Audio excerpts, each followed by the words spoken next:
좋으신 여러분들 주님의 이름으로 사랑하고 축복합니다. 우리 시간 내 마음의 주를 향한 사랑이 함께 찬양하겠습니다.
사도신경으로 신앙 고백하겠습니다. 전능하사 천지를 만드신 하나님 아버지를 내가 믿사오며 그 외아들 우리 주 예수 그리스도를 믿사오니 이는 성령으로 잉태하사 금정녀 마리아에게 나시고 본디오 빌라도에게 고난을 받으사 십자가에 못 박혀 죽으시고 장사한 지 사흘 만에 죽은 자 가운데서 다시 살아나시며 하늘에 오르사 전능하신 하나님 우편한 자 계시다가 저리로서 산자와 죽은 자를 심판하러 오시리라. 성령을 믿사오며 거룩한 공예와 성도가 서로 교통하는 것과 죄를 사해 주시는 것과 몸이 다시 사는 것과 영원히 사는 것을 믿사옵나이다. 아멘. 찬송 405장입니다. 405장 찬송하시고 김자영 원사님 기도하시겠습니다. 405장입니다. 박수 한번 함께 하겠습니다.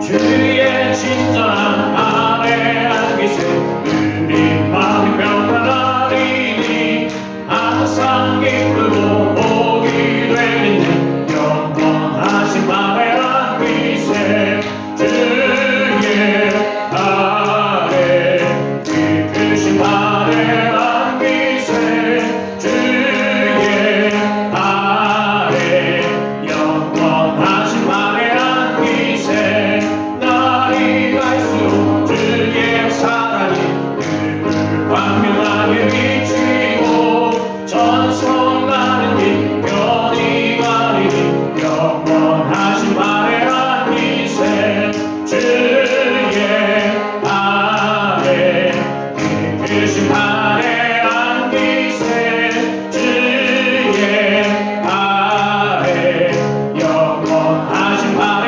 안기세 주의 보좌로 나갈 때에 기뻐 찬미 소리 외치고 억과 두려움 없어지니 영원하신 아래 안기세 주의 아래 깊으신 아래 안기세 주의 아래 영원하신 바 주의 보좌로 나갈 때 주의 보좌로 나갈 때 기뻐 찬미 소리 외치고 두려움 없어지니 영원하신 아래 안기세 주의 아래 깊으신 아래 안기세 주의 아래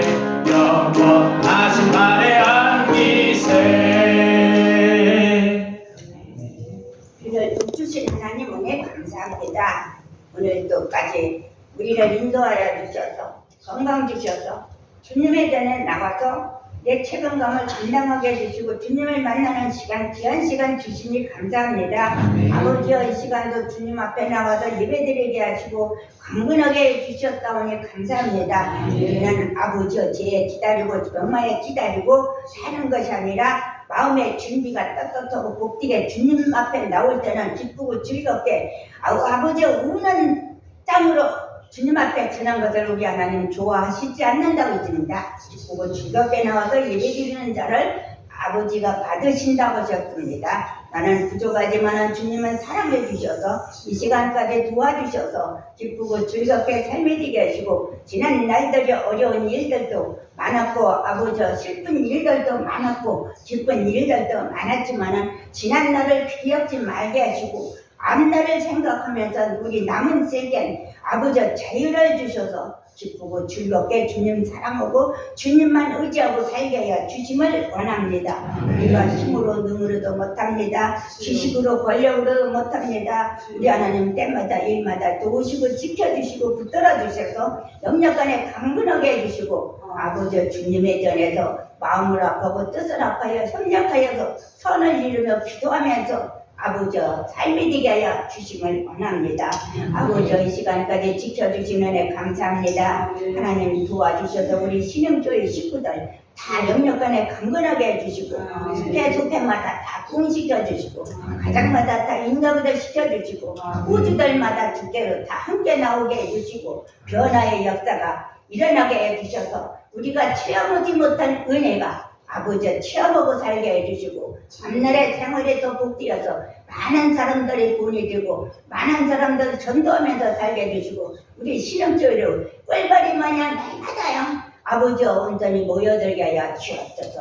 아버지 동서남북에서 다 모여들고 회개하고 돌아오게 해주셔서 우리 신앙교회가 복된 교회 되게 하시고 주님 영광 돌리고 사는 교회 되게 하여 주셔서 날마다 부흥시켜 주시고 날마다 건강 주시고 영역간에 강건하게 해주시고 모든 삶이 복되게 해주셔서 많은 사람들이 비웃고 우리를 흉보던 사람들이 회개하고 돌아오게 하여 주옵소서. 아버지의 모든 악한 장교 다 무너지게 하여 주옵소서. 하나님만 믿고 주님의 사랑이 구석구석마다 주님의 사랑을 이루고 살게 해주시고 주님 나라 이루고 살게 해주시고 주님 오실 때 잘했다 칭찬받고 영접할 수 있는 은혜가 있게 하여 주옵소서. 우리 준비된 마음이 다지게 하여 주옵소서. 이 시간도 하나님 아버지 우리 신영교회 식구들 장로님 권사님들 다 건강을 주시고 다 복되게 하여 주시옵소서. 남은 생에 하나님 나라 갈 때 복되게 가게 해주시고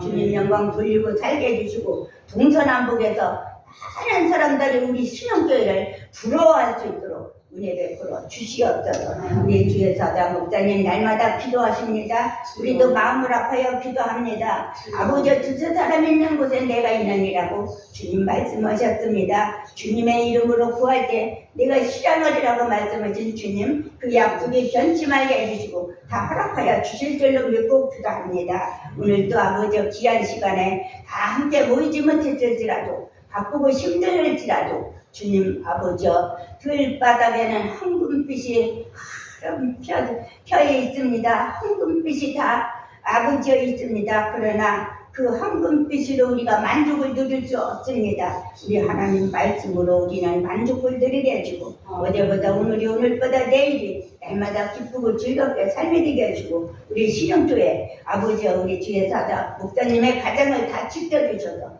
온 가족이 다 건강하게 해주시고 영역간에 강건하게 해주시고 목회하실 수 있도록 은혜 베풀어 주시고 강건하게 들어 주옵소서. 이 시간도 준비된 말씀에 우리가 은혜 받게 하여 주시고 돌아가는 길에 기쁘고 즐겁게 돌아갈 수 있도록 도와주시고 복을 내려 주옵소서. 시작된 예배에 큰 은혜 허락하여 주실 줄로 믿고 모든 말씀 주께 맡겨오고 예수님의 이름으로 기도합니다. 아멘.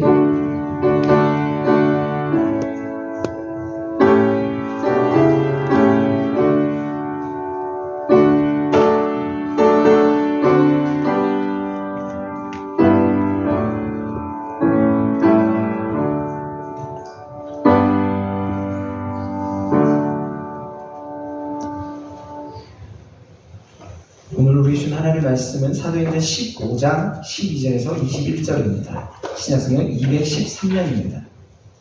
사도행전 15장 12절에서 21절입니다.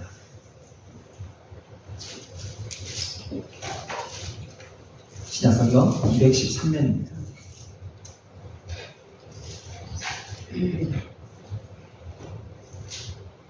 사도행전 15장 12절에서 21절 말씀 한 절씩 교독합니다. 온 무리가 가만히 있어 바나바와 바울이 하나님께서 자기들로 말미암아 이방인 중에서 행하신 표적과 기사에 관하여 말하는 것을 듣더니 말을 마치되 야고보가 대답하여 이르되 너희들 앞에 말을 들으라. 하나님이 처음으로 이방인 중에서 자기 이름을 위할 백성을 취하시려고 그를 돌보신 것을 시몬이 말하였으니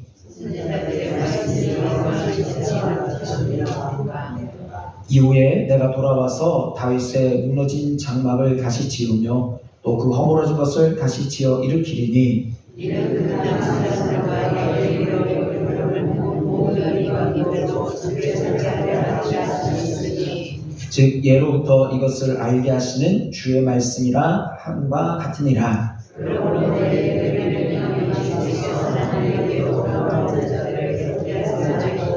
다만 우상의 더러운 것과 음행과 목매어 죽인 것과 피를 멀리하라고 편지하는 것이 옳으니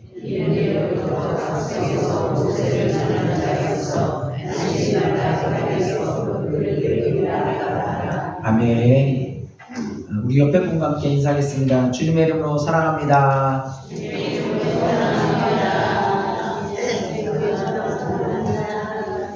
오늘도 주님께서 우리에게 힘주실 줄로 믿습니다. 주님을 찾는 자들에게 주님의 은혜가, 주님의 사랑이, 주님의 축복이 넘칠 줄로 믿습니다. 오늘 우리가 함께 살펴볼 사람은 야고보, 우리가 지난주에 살펴본 사람은 마가 요한이었습니다. 마가 요한은 누구의 조카였습니까? 바나바의 생질 조카였습니다. 바나바의 조카였고 바나바는 1차 전도 여행에 마가 요한과 함께 갔습니다. 그러면 마가요한은 어떤 사람이었느냐? 믿음의 가정에서 자란 사람이었습니다. 마가의 다락방, 즉 성령에 임하실 때 120명의 무리들이 모여서 함께 기도했던 장소가 마가의 집이었고 다락방이었고, 또 베드로가 우리에 투옥되었을 때에 그를 위하여 간절히 기도했던 장소가 바로 그의 어머니 집이었습니다. 이 말은 이 사람이 어렸을 적부터 믿음으로 가정에서 자라서 믿음으로 생활했던 사람입니다. 제가 두 가지를 말씀을 드렸습니다. 믿음의 가정에서 자란 사람이 어떻게 된다고요? 믿음으로 바르게 자라는 사람이 있는가 하면 믿음의 가정에서 자랐기 때문에 반감이 있는 사람으로 자랄 수 있다라고 말씀을 드렸어요. 이 마가 요한은 믿음의 가정에서 자랐던 사람입니다. 이 당시에 예수를 믿는 사람들이 아마 박해가 강했었던 이때에 자신의 집을 기도처로 또 예배 장소로 내놓는다는 것은 굉장히 큰 위험이 있는 상황입니다. 그럼에도 불구하고 마가의 어머니는 자신의 집을 내어놓았고 그곳을 예배하고 기도할 수 있는 공간으로 내놓았습니다. 그만큼 믿음이 견고했던 집안에서 자란 사람이었습니다. 이 삶의 모습은 나중에 보면 어떤 모습이었느냐? 믿음의 흑역사를 가진 사람으로 우리에게 기억이 됩니다.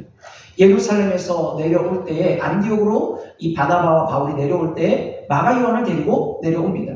예루살렘에 있었던 이 마가 요한을 안디옥으로 데려오면서 바나바가 어떤 마음으로 데려왔는지는 모릅니다. 믿음이 강했기 때문에 데려왔는지 아니면 믿음을 좀 더 강화시키기 위해서 이 이방인들을 보면서 믿음을 강화시키기 위해서 데려왔는지는 모르지만 어쨌든 함께 내려온 이후에 바울과 바나바 그리고 이 마가 요한은 함께 1차 전도여행을 떠나게 됩니다.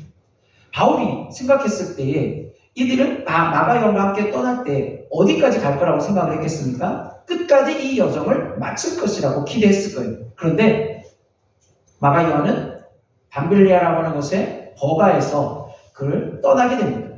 바나바와 바울이 떠나고 예루살렘으로 돌아갑니다. 고향으로 돌아갑니다. 무슨 이유였는지는 모르지만 돌아가게 됩니다. 이 사건은 바울에게 굉장히 큰 충격을 주었습니다. 그리고 이 사람은 더 이상 바울과 바나바와 함께하지 못합니다. 왜? 2차 전도 여행에 바울이 바나바가 이 사람도 데려가자라고 하는 그 요청을 바울은 거절하게 됩니다. 왜? 그렇게 책임감 없는 사람, 그렇게 끝까지 어떤 일도 하지 못하는 사람 데려갈 수 없다라고 이야기를 하면서 갈등이 일어나게 됩니다. 어찌 보면 믿음의 가정에서 자랐던 사람이었고 믿음의 명문가를 이룰 수 있는 그 가정에 태어났지만 오히려 그로 인해서 믿음의 흑역사가 믿음의 사람들에게 오히려 이 사람으로 인해서 선교의 분열과 갈등의 핵심 인물이 되는 그 사람 때문에 믿음의 사람이었던 바나바와 바울이 갈등하게 되고 그 헤어지게 되는 일들을 주었던 이 사람이 바로 이 마가 요한이었습니다. 하지만 그의 인생은 믿음의 흑역사로 끝나지 않았습니다. 오히려 그는 새로운 믿음의 역사를 쓴 사람이었습니다. 바울에게 이 사람과 나는 다시 갈 수 없습니다 라고 했지만 이후에 보여진 모습을 보게 되면 바울은 마가를 향해서 나의 동역자라고 이야기를 합니다. 그리고 그가 올 때에 영접하라고 이야기를 합니다. 디모데에게는 마가를 데리고 와서 나의 일에 유익하니 그를 데려오라고 요청을 합니다. 로마로 그를 데려오라고 이야기를 합니다. 그만큼 그 과정 속에서 어떤 일들이 있었는지 모르지만 이 마가 요한은 바울에게 있어서는 다시 귀한 존재가 되었습니다. 근데 이 마가 요한은 바울뿐만 아니라 베드로에게도 내 아들이라고 일컬어질 정도로 그만큼 믿음의 사람으로서 나에게 귀한 존재로 인정받게 됩니다.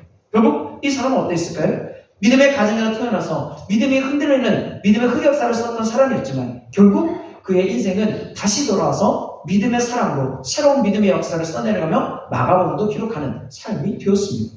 결국 이 마가 요한의 삶을 보면 그의 인생을 관통하고 있는 것은 믿음이라는 것을 우리가 알 수 있습니다. 우리의 인생도 마찬가지입니다. 때로는 우리의 믿음이 흔들릴 수도 있지만 흔들리는 믿음으로 끝나는 인생이 아니라 역전시켜서 우리의 인생이 새로운 믿음으로 새롭게 하시는 하나님을 기대하는 소리가 나갈 수 있어야 한다. 이것이 우리가 지난주에 함께 살펴봤던 내용입니다.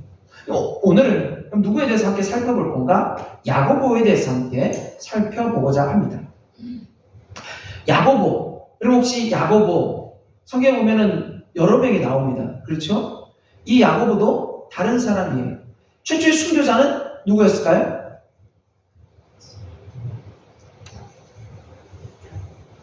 야고보예요. 네. 그런데 이 야고보가 아니라 요한의 흉했던 야고보입니다. 근데 오늘 우리가 살펴볼 이 야고보는 예수님의 형제 야고보입니다. 사도 가운데도 야고보가 둘이 나오죠. 세베대 아들 야고보와 또 다른 야고보가 또 나옵니다. 야곱이라는 이름과 동일한 그 이름입니다. 그런데 그만큼 흔한 이름이었습니다.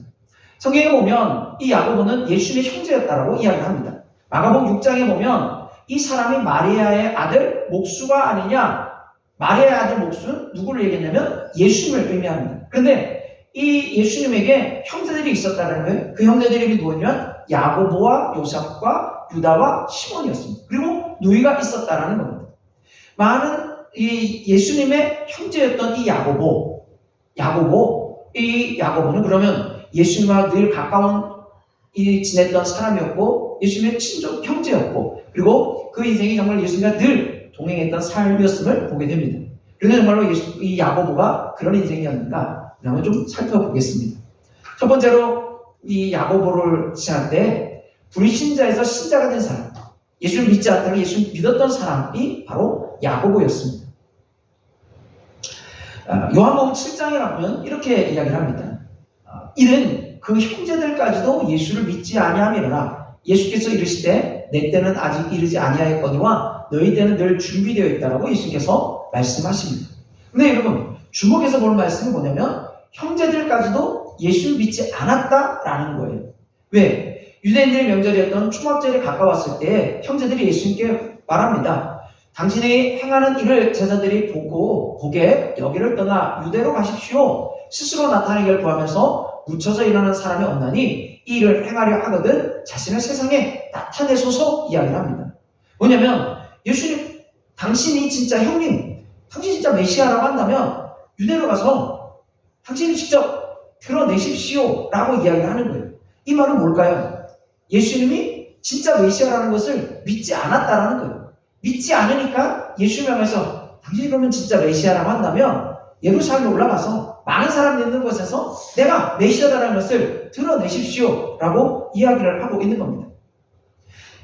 마가 요한처럼 예수님의 형제였던 이 야고보도 예수님과 늘 함께하고 있었지만 예수님을 믿지 못했어요. 예수님이 내가 메시아요 그리스도라고 말씀하셔도 그것을 믿지 못했습니다. 왜 믿지 못했을까요? 늘 나와 함께 있었는데 그거 어찌 메시아가 될 수 있고 어찌 그리스도가 될 수 있느냐라는 겁니다. 마가복음에 보면 이런 말씀이 있습니다. 예수께서 그들에게 이르시되 선지자가 자기 고향과 자기 친척과 자기 집 외에서는 존경받지 못함이 없느니라 말씀하십니다. 즉 예수는 어디서 존경받지 못하신다라는 거예요? 고향과 친척과 자기 집에서는 존경받지 못하고 다른 곳에서는 존경받을 수 있다라는 거예요. 여러분 명절에 사람들을 가족들을 많이 만나셨을 겁니다. 그런데 때로는 우리가 어떤 사람들을 볼 때 내가 어렸을 적에 봤었던 그 모습을 떠올리면서 나중에 그 크고 난 이후에도 그의 어떤 과거의 모습들을 잘 알고 있기 때문에 그 사람에 대해서 인정하지 못하는 경우가 종종 있습니다. 그렇죠? 아니 네가 어떻게 그렇게 됐어? 라고 하는 이야기들을 종종 하기도 합니다. 근데 그렇게 됐어? 라고 말하기도 하지만 아이고 내가 볼 때는 별 볼 일 없었고 좀 초라했고 아니었는데 나중에 어떤 떳떳하게 당당하게 어떤 잘된 모습으로 나오는 모습을 보면서 에이 설마 이런 얘기를 우리 종종 합니다. 예수님도 마찬가지였습니다. 예수님이 메시아라고 말씀하시고 그런 모습을 자신의 존재를 드러내려고 할 때도 예수님과 늘 함께 있었던 그곳에 있었던 사람들은 예수님의 모습을 보았던 사람들은 예수님을 진짜 그리스도라고 메시아라고 인정하지 못합니다. 왜? 내가 늘 봐왔는데 그 누군지 아는데 이렇게 이야기를 하는 거예요. 그러면 예수님의 형제 야고보도 마찬가지였습니다. 아니 우리 형이 무슨 메시아라고? 아니야 그럴 수도 없어 라고 이야기를 하는 거예요. 그런데 이제는 완전히 달라지게 됩니다. 예수님과 함께 있었지만 예수를 믿지 않았던 이 야고보였습니다. 예수님께서 십자가에 달리실 때도 함께 오지 않았던 이 야고보였습니다. 그런데 야고보의 이야기가 새롭게 나오게 됩니다. 여러분 사도 바울이 자신을 고백할 때 예수님이 부활하시고 난 이후에 누구누구에게 보이셨다라고 이야기를 하는데 그 핵심 인물 중에 한 명이 누구냐면 야고보라고 이야기를 합니다. 야고보에게 보이셨고 모든 사도에게 맨 나중에 나에게도 보이셨다라고 이야기하면서 그 중심 인물, 많은 인물들 가운데 예수님의 형제였던 야고보의 이름을 거론하고 있습니다. 그만큼 야고보가 이전과는 다른 그 초대교회 공동체에서 중요한 인물이 되었다는 것을 보여주고 있는 거예요. 그런데 이 야고보는 어떻게 되었느냐? 예수님께 사도행전 1장에 보면 마가의 다락방에서 예수님의 죽으심 이후에 부활하신 이후에 그곳에 모여 함께 기도하고 있을 때에 여기 누구가 함께 기도하고 있느냐? 예수님의 아우들도 함께 기도하고 있습니다. 그 앞부분에 보면 예수님의 제자 12명의 제자들이 함께 기도하고 있는데 거기에도 야고보가 나와요. 근데 여기는 그 주의 형제 야고보가 아니라 예수님의 제자 가운데 있었던 야고보입니다. 근데 여기 예수님의 아우라고 하는 이 부분에 누가 들어가는 거예요? 야고보가 들어가는 겁니다.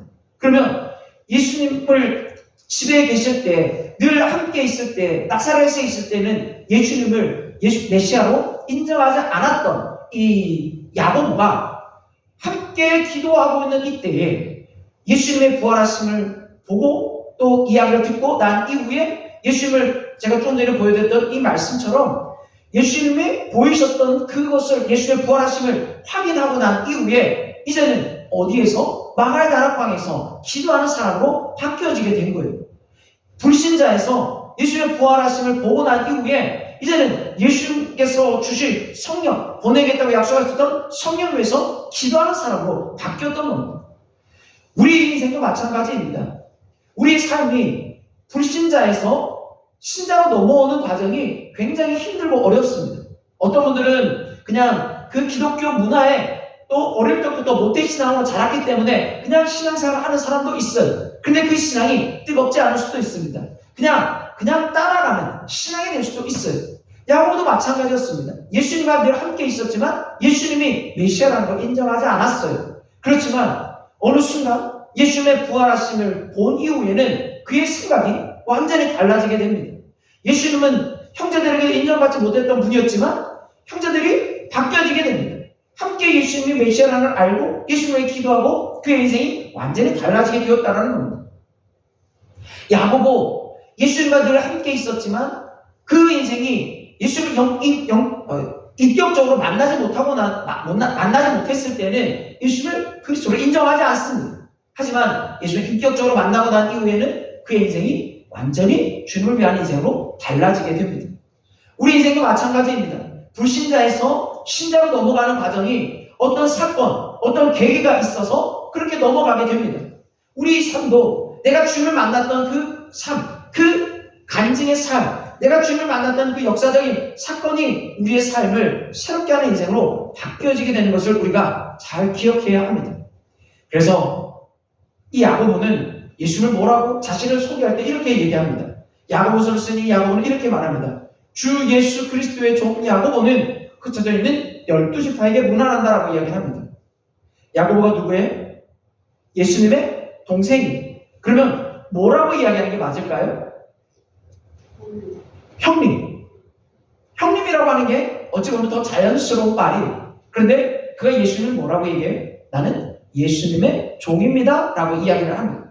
나의 형으로 바라보는 것이 아니라 예수님이 메시아라는 것을 인정하고 나는 메시아 그리스도의 종입니다. 구원자의 종입니다라고 이야기하면서 예수님을 바라보는 형으로 바라봤던 그 시선이 예수님을 주님으로 바라보는 시선으로 바뀌어졌다는 거예요. 야고보는 바로 이런 삶을 살았습니다. 그리고 나서 그의 삶이요 이제는 달라져서 내 형제들아 영광의 주 곧 우리 주 예수 그리스도에 대한 믿음을 너희가 가졌으니 사람을 차별하게 대하지 말라라고 이야기하면서 자신이 예수님에 대한 믿음을 가졌다는 거예요. 이 믿음은 어떤 거예요? 예수님을 형으로 인정하는 것이 아니라 예수님을 그리스도로 인정하는 믿음이 그에게 있었다는 겁니다. 그런 믿음을 가지고 있으면 그런 믿음은 행함으로 가야 한다라고 이야기를 할 정도로 그의 삶은 완전히 바뀌어지게 됩니다. 이와 같이 행함이 없는 믿음은 그 자체가 죽은 것이라고 이야기합니다. 물론 이 루터라고 하는 이 종교 개혁자는 이렇게 얘기합니다. 지푸라기 서신이라고 야고보서를 이야기합니다. 왜? 어떤 구원보다도 행함에 대한 강조하는 것을 보면서 말하지만 행함과 믿음은 함께 갈 수 있어야 해요. 동전의 양면처럼 같이 갈 수 있어야 합니다. 만약에 이 루터의 말처럼 이 행함에 대한 강조했던 이 부분이 필요 없다라고 한다면 성경에서 기록이 사라져 버려야 되겠죠. 그렇지는 않다라는 거예요. 하나님의 말씀은 다 그 말씀의 능력이 있기 때문에 그 말씀을 우리가 다 받아들여야 됩니다. 그러면 이 야고보는 예수님을 바라보면서 내가 주님의 종이라는 자기 인식으로 바뀌어지게 되었고, 불신자에서 신자로 오면서 형님을 형님이라고 말하지 않고 그리스도로 인정하면서 주님에 대한 믿음 또한 견고해지면서 갔던 사람이었음을 알게 됩니다. 결국 우리의 삶이 불신자에서 신자로 넘어오는 이 과정에는 주님을 만나는 그런 사건, 결정적인 사건이 있어야 되고, 그리고 주님을 바라보는 시선, 그리고 주님을 우리가 어떻게 바라보고 대하느냐에 대한 그런 생각도의 전환이 일어난다는 것을 알게 됩니다.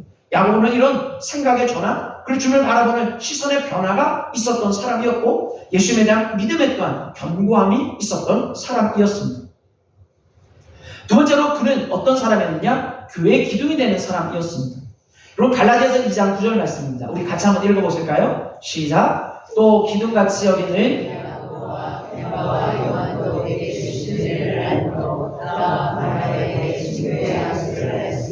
우리는 이방인에게로 그들은 헬레자에게로 가게 하려 함이라. 아멘. 예수님을 믿지 않고 살아왔던 야고보의 모습은 어떤 모습이었을까요? 예수님에 대한 불신이 있는 모습이었고 예수님을 인정하지 않는 삶이었습니다. 하지만 예수님을 나의 주인으로 인정하고 내 삶을 종으로 규정하고 예수 그리스도에 대한 믿음이 견고해진 이후에 이 야고보의 삶은 완전히 달라지게 되었습니다. 그의 삶은 이제는 예루살렘 교회 안에서 기둥과 같은 존재로 바뀌어지게 되었다는 거예요. 예수를 믿으면 그 믿음이 그냥 약한 믿음, 흔들리는 믿음이 아니라 견고한 믿음, 기둥과 같이 단단한 믿음이 되었다는 겁니다. 이 야고보의 인생을 보면 그의 삶이 여러 가지 힘들고 어려운 상황이 있었어요. 그럼에도 불구하고 그런 모습에서 과감하게 믿음을 지키는 사람으로 살아가게 됩니다. 야고보가 이 이야기를 보게 되면 우리가 지난주에 함께 잠깐 살펴봤던 내용입니다.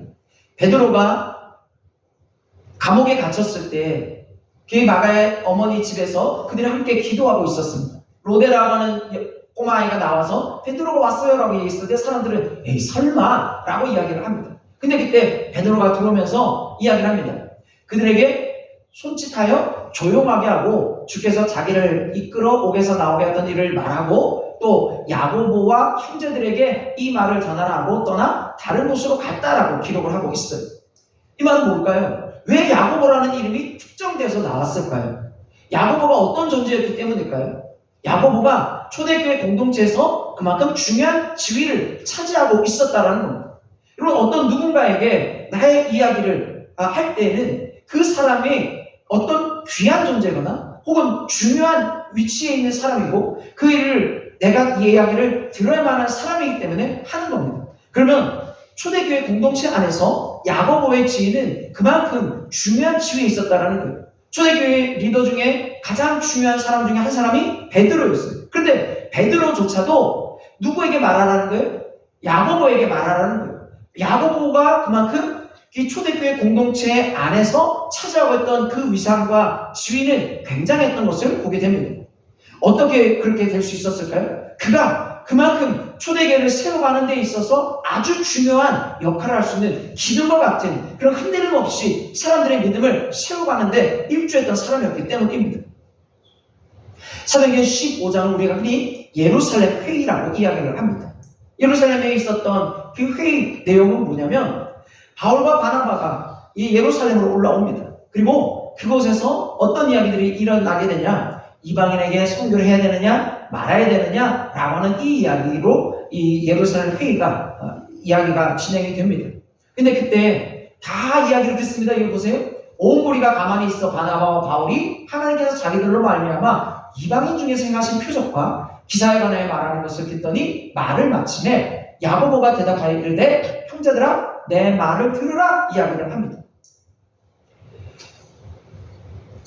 야고보의 말이 이 성경에 기록이 되어 있습니다. 이 말은 야고보의 말이 이 지금까지 이방인에게 선교를 해야 됩니다. 하지 말아야 됩니다. 유대인에 가면 해야 됩니다. 아닙니다. 이방인에게 해야만 합니다. 라고 하는 이 서로의 주장들이 다 이야기가 되고 있을 때 결국 야고보가 이 말을 결론지어서 이야기를 하고 있는 부분이 이 부분입니다. 그러면 야고보가 이 말을 할 때에 사람들이 그에게 권위를 인정하지 않으면 그 말이 힘이 있을까요? 없을까요? 힘이 없지요. 그가 무슨 말을 하든 그의 말은 사람들에게 그냥 흘러 지나가는 말이 될 겁니다. 하지만 야고보의 말에는요, 그가 하는 말에는 권위가 있었습니다. 힘이 있었습니다. 그가 하는 모든 결정에는 그 결정을 다른 사람들이 따라올 수 있을 만큼 이 야고보는 이 교회에서 기둥과 같은 존재였고 아주 중요한 인물이었다라는 거예요.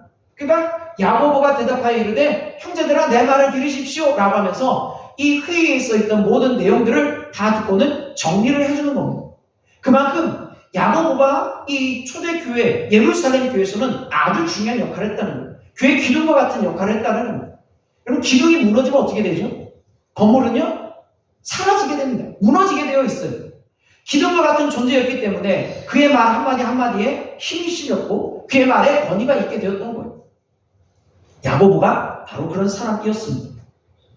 3년 후에 내가 게바를 방문하려고 예루살렘에 올라와서 그와 함께 15일을 머무는 동안 주의 형제 야고보의 다른 사도들을 보지 못했다라고 이야기를 합니다. 이 말은 무슨 말일까요? 이미 바울로 인해서 어떤 이 스데반의 순교로 인해서 많은 어려움이 있어서 많은 사람들이 다 흩어진 상황에서 예루살렘 교회를 지키고 있었던 인물 중에 한 명이 누구였어요? 야고보였다라는 겁니다. 야고보는 그만큼 이 교회의 기둥과 같은 존재로 사람들이 다 떠나고 다 그 자리를 피신하고 새로운 곳에 가서 복음을 전하기 위해 나갔지만 나는 이 자리를 떠나지 않고 이곳을 지키겠다라고 했던 그 사람이 바로 야고보였던 겁니다. 여러분들도 교회 기둥이 되시기를 주님의 이름으로 축복합니다. 여러분들이 있으므로 우리 시즌교회가 흔들리지 않기를 주님의 이름으로 축복합니다. 우리에게 그런 믿음의 견고함, 담대함, 나도 그런 기둥이 되겠다라는 이 믿음이 있을 때에 우리의 놀라운 하나님의 역사가 우리를 통하여 나타날 수가 있습니다. 세 번째로 이 야고보는 어떤 사람이었느냐? 율법보다 은혜를 강조한 사람이었습니다. 여러분 오늘 우리가 읽었던 말씀을 잘 보게 되면요 무슨 말씀이 있냐면 야고보는 이 이방인들에게 왜 우리가 복음을 전해야 하는지를 무엇을 근거로 삼아서 우리가 해야 하는지를 우리에게 알려줍니다. 바로 하나님의 말씀, 지금까지 우리에게 전해왔던 그 말씀, 그것을 바탕으로 그것을 근거로 우리는 이방인에게 복음을 전해야 합니다라고 이야기를 합니다. 이는 그 남은 사람들과 내 이름으로 일컬음을 받는 모든 이방인들로 주를 찾게 하려니라 하셨으니 즉 예로부터 이것을 알게 하시는 주의 말씀이라 함과 같다는 겁니다. 유대인들은 이방인들과 섞이는 것을 좋아했어요? 싫어했어요? 싫어했죠. 예수님께서 사마리아 여인에게 갔을 때에도 수가성 여인에게 만났을 때도 섞이는 것 자체가 안 좋은 것이라 베드로가 이방인에게 나와서 고넬료에게 복음을 전할 때도 그것이 그의 마음에 거리낌이 있을 정도로 이방인과 섞이는 것을 굉장히 싫어했습니다. 그런데 야고보는 뭐라고 얘기를 해요? 지금 바울과 바나바를 통해서 이방교회 안디옥교회에 놀라운 하나님의 역사가 일어나고 있는데 그것은 바로 모든 이방인으로 주를 찾게 하려는 하나님의 말씀으로부터 비롯된 것이라는 것을 이야기를 하고 있는 겁니다. 율법에 있는 모습보다도 교회 하나님의 말씀, 은혜로 말미암아 살아가는 것이 더 중요하다는 거예요. 지금까지 그들이 믿어왔던 이방인들이 아닌 유대인들에게만 복음이 전해야 된다라고 생각했던 그들에게 아니다. 모든 사람들에게 복음이 전해져야 한다. 지금의 우리가 지었던 이 율법에 갇혀있는 인생이 아니라 주를 만나야 하는 모든 사람에게 그 은혜가 흘러가야 한다는 것을 이야기를 하고 있는 겁니다. 말씀을 보면 이렇습니다. 그러므로 내 의견에는 이방인 중에서 하나님께로 돌아오는 자들을 괴롭게 하지 말고 다만 우상의 더러운 것과 음행과 목매어 죽인 것과 피를 멀리하라고 편지하는 것이 옳으니 이는 예로부터 각성에서 모세를 전하는 자가 있어 안식일마다 회당에서 그 글을 읽으라 하더라 이야기를 합니다. 그런데 왜 유대인들이 이방인들이 복음을 전하고 그들에게 선교해야 하는 것을 막고 인정하지 않았냐면 이런 일들 때문이었습니다. 그들 가운데 우상과의 더러운 것과 음행과 목매어 죽인 것과 피를 가까이 하는 일이 있었기 때문입니다. 왜요? 그들은 하나님의 존재를 몰랐고 예수님의 존재를 몰랐던 그들만의 문화에 있었던 사람들에게 이제 새로운 예수님의 그 구원자 되심을 인정할 때는 그들 가운데 있는 이 더러운 것들에 대해서 멀리하는 것이 옳다라고 이야기하며 그들의 문화에서 벗어날 것을 권면하는 것이 중요하다라고 이야기를 합니다.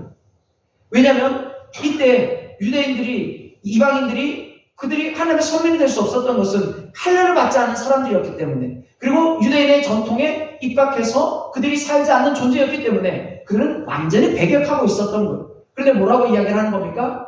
야고보는 이방인 중에서 하나님께로 돌아오는 사람이 있다면 그런 것 때문에 괴롭게 하지 말자라는 거예요.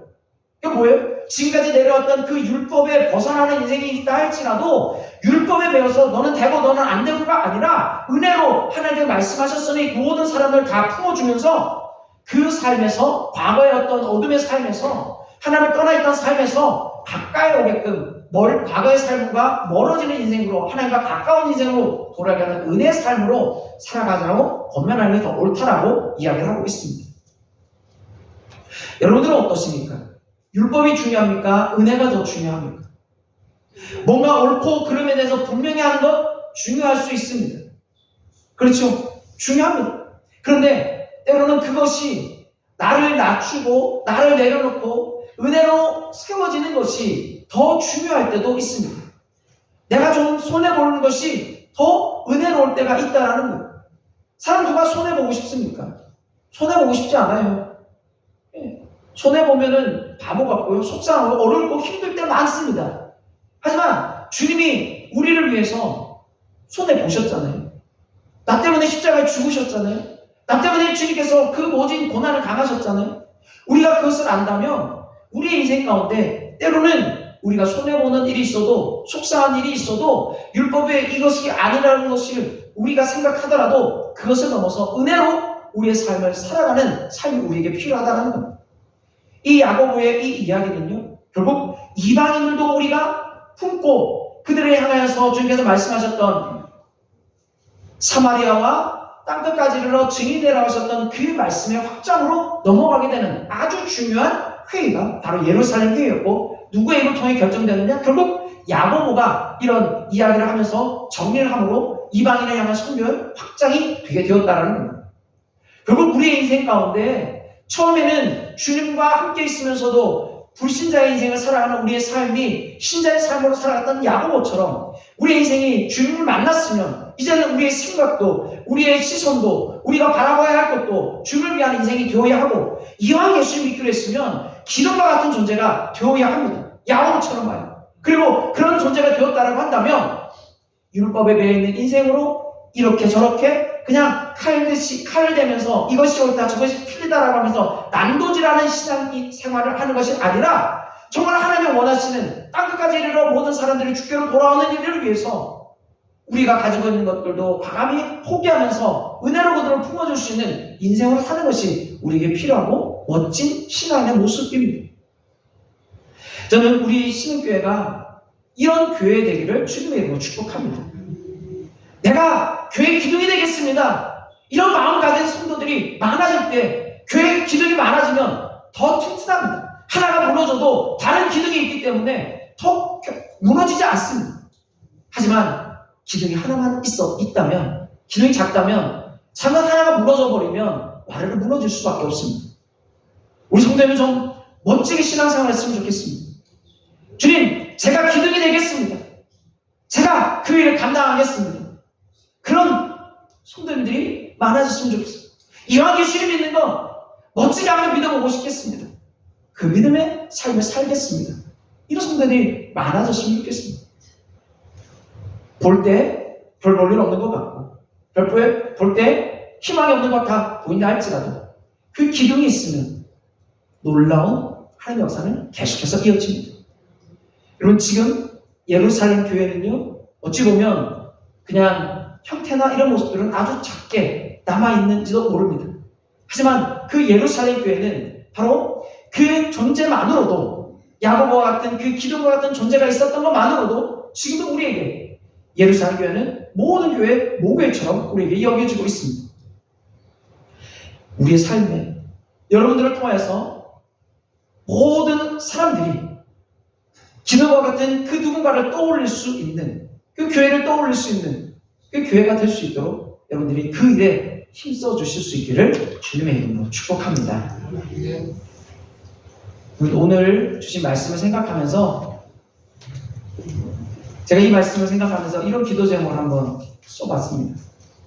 예수님과 같이 있는 것이 신앙생활이 아니라 진짜 예수님을 만나야, 진짜 예수님을 믿어야 그것이 진짜 신앙생활이 될 수 있습니다. 예수님의 형제였던 야고보도 예수님 믿지 않았어요. 그러나 부활하심을 보고 진짜 믿고 난 이후에는 그의 인생이 완전히 달라졌습니다. 하나님, 내가 기둥 같은 일꾼이 되게 해주십시오. 기둥 같은 일꾼을 보내달라고 하기 전에 내가 기둥이 되게 해주십시오. 우리가 이렇게 기도해야 됩니다. 그리고 하나님, 다양한 주의 일꾼들을 보내주십시오. 그리고 율법보다도 은혜로 살아갈 수 있게 해주십시오. 우리 이 시간 이 찬양하고 오늘 말씀을 생각하면서 함께 기도하도록 하겠습니다.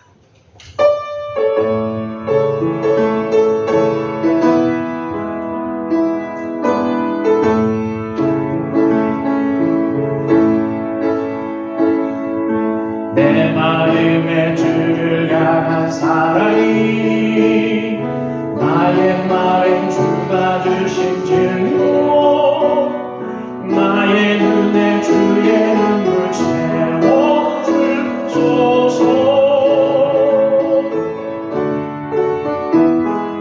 내 입술에 찬양의 향기가, 그 손에는 주를 닮은 섬김이, 나의 삶에 주의 음성 남게 하소서. 하나님의 사랑이 영원히 함께하리, 십자가의 길을 걷는 자에게, 순교자의 삶을 사는 이에게, 조롱하는 소리와 세상 유혹 속에도 주의 순결한 신부가 되리라. 내 생명 주님께 드리리. 하나님의 사랑이 영원히 함께하리, 하나님의 사랑이 영원히 함께하리, 십자가의 길을 걷는 자에게, 순교자의 삶을 사는 이에게, 조롱하는 소리와 세상 유혹 속에도 주의 순결한 신부가 되리라. 내 생명 주님께 드리리. 주여, 기둥과 같은 일꾼 되게 하여 주옵소서. 주여, 주님, 오늘도 우리를 주님을 믿는 자로 세워주시고 불신자에서 신자로 성도로 바꿔주시니 감사합니다. 주님, 주의 길을 따르는 거룩한 하나님의 백성 되게 하셨사오니 그 길을 끝까지 걸어가는 인생 되게 하여 주시옵소서. 주님을 정말로 믿는 인생이 되기를 원합니다. 주님과 늘 가까이 하면서도 주님을 알지 못했던 예수를 믿는 메시아로 인정하지 않았던 야고보처럼 우리 인생도 과거의 어둠에 환정들이 있습니다. 그러나 이제는 옛 사람을 벗어버리고 새 사람을 벗사오니 이제는 새 사람답게 살아가게 하여 주옵소서. 이왕 예수를 믿는 거 기도가 같은 존재가 되게 하여 주옵소서. 이왕 예수를 믿는 거 정말 많은 사람들에게 하나님의 사랑을 전할 수 있는 삶을 살아갈 수 있게 하여 주옵소서. 이제 예수를 믿고 난 이후에 내 삶이 정말 주를 위해 하여 언제나 인생으로 살아갈 수 있게 하여 주옵시고, 그리고 기도가 같은 존재로 나의 모든 것들을 주를 위하여 섬김받고 헌신할 수 있는 삶을 살아갈 수 있도록 은혜도 하여 주시옵소서. 주님, 우리는 우리의 잣대로 많은 것들을 나눌 때가 많이 있습니다. 그러나 주님, 우리의 인생이 우리의 생각대로 우리의 잣대로 모든 걸 나누는 인생이 아니라 주님의 말씀을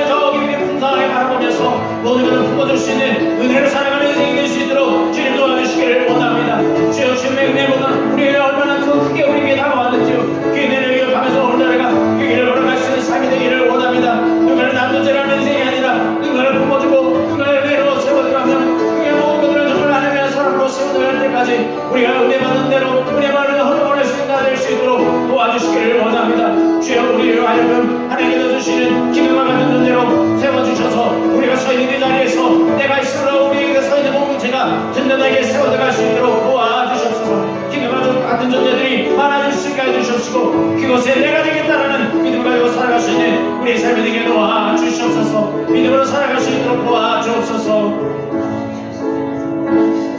하나님의 사랑이 영원히 함께하리. 십자가의 길을 걷는 자에게 순교자의 삶을 사는 이에게 조롱하는 소리와 세상 율법 속에도 주의 순결한 신부가 되리라. 내 생명 주님께 드리리. 하나님의 사랑이 영원히 함께하리. 십자가의 길을 걷는 자에게 순교자의 삶을 사는 이에게 조롱하는 소리와 세상 율법 속에도 주의 순결한 신부가 되리라. 내 생명 주님께 내 생명 주님께 내 생명 주님께 드리리.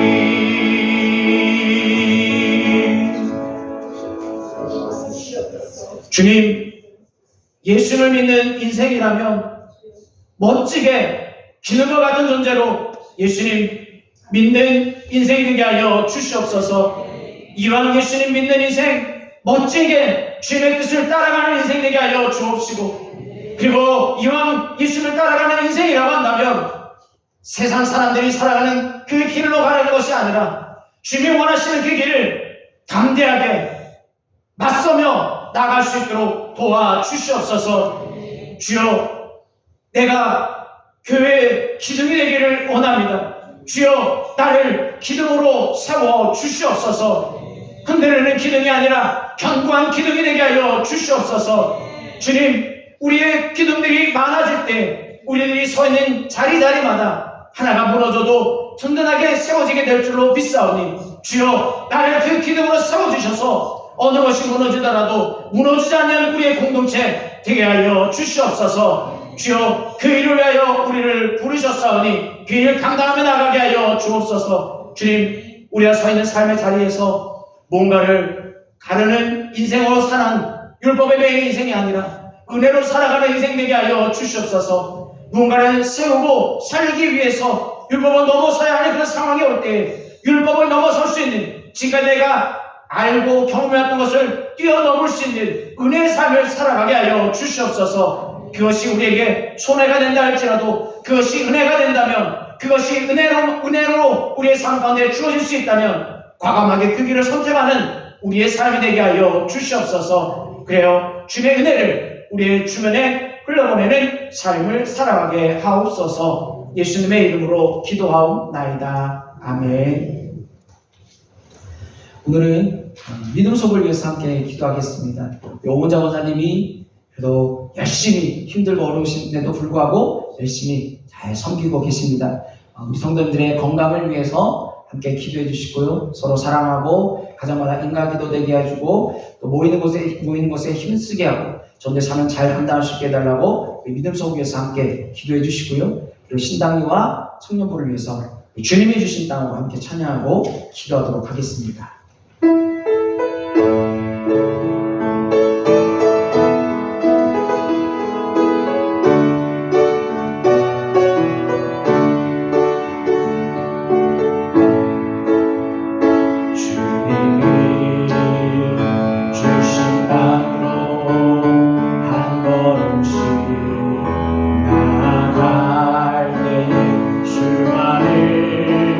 적들과 견고한 성이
주님이 주신 땅으로 주님이 주신 땅